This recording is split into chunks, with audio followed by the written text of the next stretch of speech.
And joining us in studio is Reserves IDF Colonel Alon Eviatar, an expert in Palestinian affairs, former advisor to Kogat, which administers the civil administration of the Palestinian territories. And Alon, certainly from the Israeli perspective, and we certainly heard it in Batch's report, this man was an arch-terrorist, directly involved in many, many murders.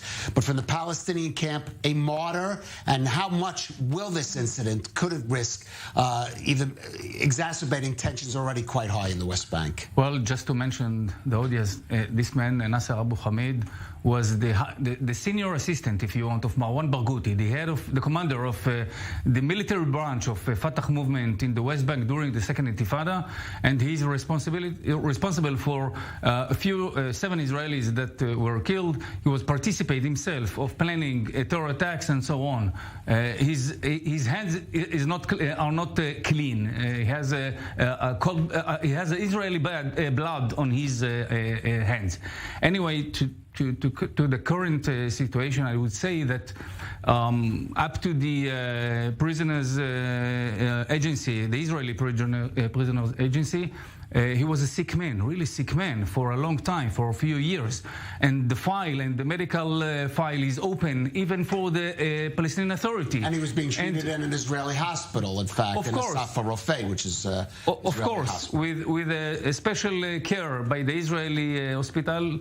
And I can say that we can expect that this will happen. The PA blame, the president of the PA, and sorry about that, blame without any base the Israeli side for killing this man, which is already, I'd say, ill for a long time.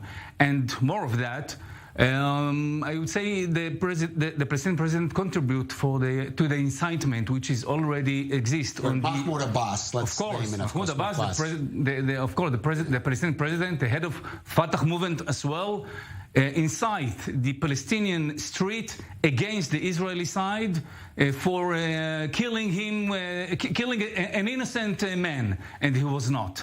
The Israeli side gave all the facilities that could help this prisoner, and I think that there isn't any fact that prove another fact or another picture. I can say that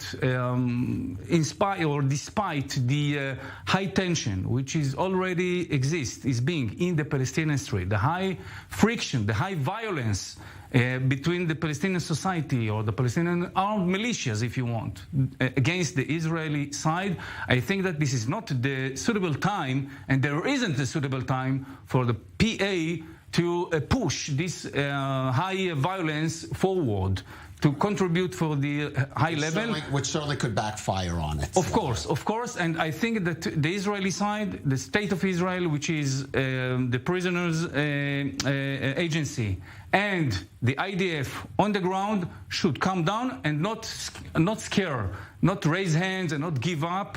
There is a clear policy, and we should continue.